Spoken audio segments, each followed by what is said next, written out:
Netflix thought it had Hollywood locked with its $82 billion bid for Warner Bros. Discovery, a cultural land grab for Harry Potter, DC, Lord of the Rings, HBO, Looney Tunes, and the nostalgia vault of 3 generations.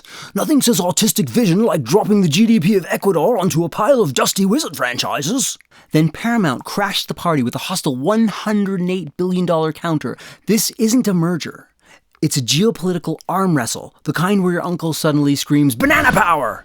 But everybody pretends it's civilized. Netflix already commands 46% of mobile streaming. Add HBO Max, and they hit 56%. Math. But also, monkey pants! Sure, why not? Let's just hand them the remote control to society while we're at it. You're a wizard, Harry. Regulators, please. Disney, Fox, Amazon, MGM, Facebook, Instagram. The US hasn't stopped a major entertainment merger in decades. They're napping in a castle made of gummy bears. Lobbyists handle the pressure points, and everyone else pretends it's complicated. They even bribe the clouds. The clouds are like, yeah, sure, we'll just go rain over there on the Indian reservation. They just did a rain dance. But why does it matter? Because this isn't about money. It's about who shapes the stories the world consumes. These companies aren't buying IP for art. They're buying data, algorithms, and behavioral patterns. The machinery that decides whether your next series is a character study or a dopamine-optimized content burrito. And I mean, they're literally rewriting your dreams.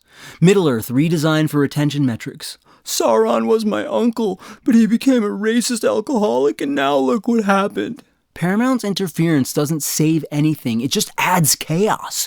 2 giants are playing poker with Gotham, Westeros, and Middle-earth as bargaining chips. Save the hobbits! Save the hobbits! Add foreign political money, and Hollywood starts looking less like entertainment and more like a global soft power asset. This is a monopoly war for your attention span, your nostalgia, and your cultural memory. Netflix wanted to quietly absorb Warner Bros. And algorithm everything into uniformity. Paramount won't let them. Now we're stuck watching a tug-of-war with real consequences, fewer risks, fewer original ideas, and more engagement-friendly sludge. Dave's not here, man. The question hovering over everything: does culture survive this? Or does the biggest checkbook decide what becomes history? And here's a weird sentence about a goose. Once there was a goose named Filgrin, and he rose amongst the vile stenches of the Nilgrin, and he rewound a VHS tape into the future because he had to stitch the bloody Hollywood suture. This isn't a normal bidding war. It's 2 wounded giants fighting over the last fortress in Hollywood.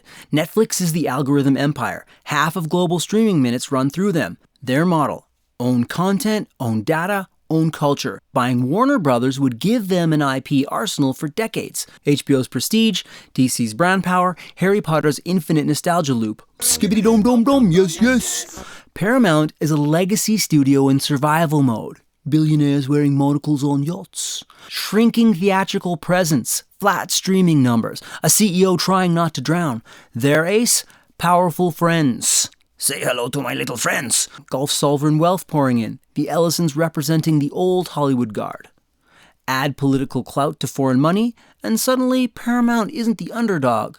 They're a proxy.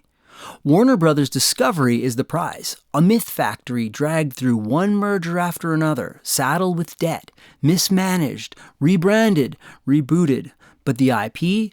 Untouchable. Whoever owns WBD becomes the cultural landlord of the next generation. Rent is due. Can I pay with NFTs? Disney Fox sailed through. Amazon bought MGM like it was a grocery run. Whoop-de-doop! AT&T set billions on fire before regulators blinked. Hand the keys of Batman, Harry Potter, DC, HBO, and the entire Warner vault to one buyer, and you're not buying entertainment, you're buying the right to rewrite the collective imagination.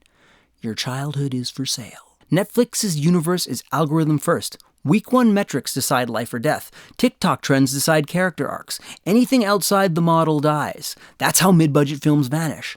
How slow-burn shows disappear. Why new genres never get room to breathe. Damn you, clouds! Then there's the corporate-safe rewrites. Race swaps, gender swaps, personality overhauls. It signals to fandoms.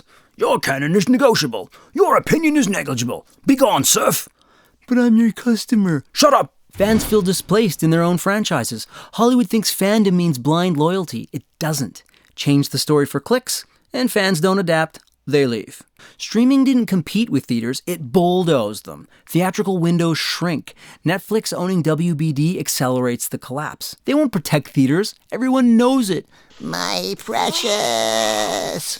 Netflix treats IP like startups, extract value, then move on. Warner Brothers, chaotic but historically prestige-driven, would lose its identity under Netflix. You've got no arms! It's just a flesh wound! Why this matters.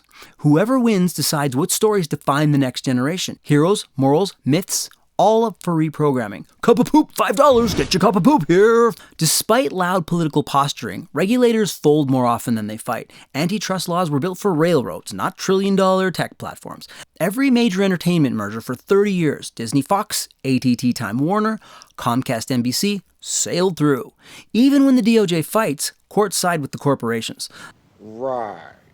The revolving door is normal now. Regulators retire to studio jobs, studio lawyers return as regulators. It's like NPCs resetting their spawn points.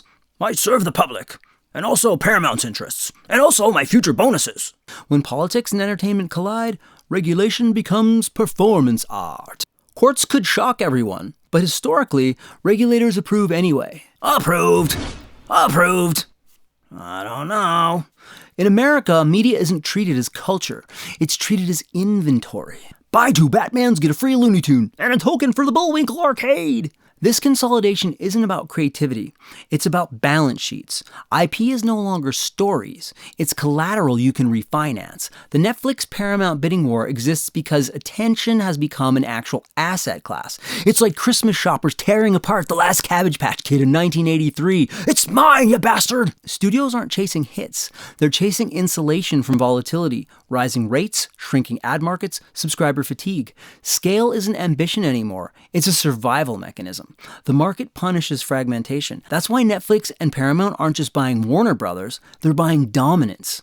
A few megacorps control what gets made, what gets monetized, and what audiences even see. It's like the Soviet bread lines. Please choose.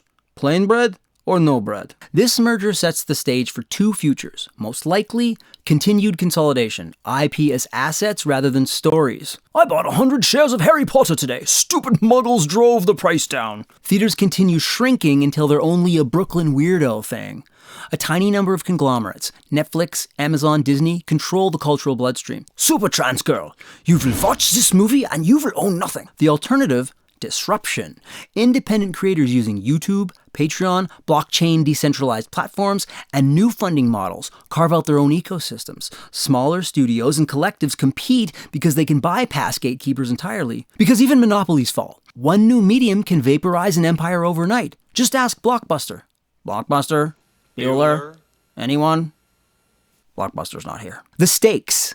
For audiences, whether your imagination expands into the never-ending story or narrows to clone high. For creators, whether risk-taking survives and your new groundbreaking series is even possible, especially after the new Cinema Safety Act is passed in Congress that bans non-LGBT people of European descent from appearing on screen. For investors and regulators, choosing between the quarterly high profits and the cultural half-life. And we all know which one they'll choose.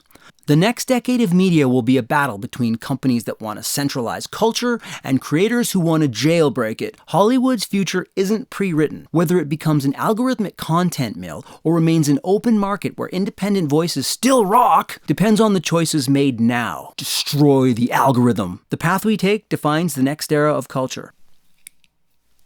I'll be back. I'll be back.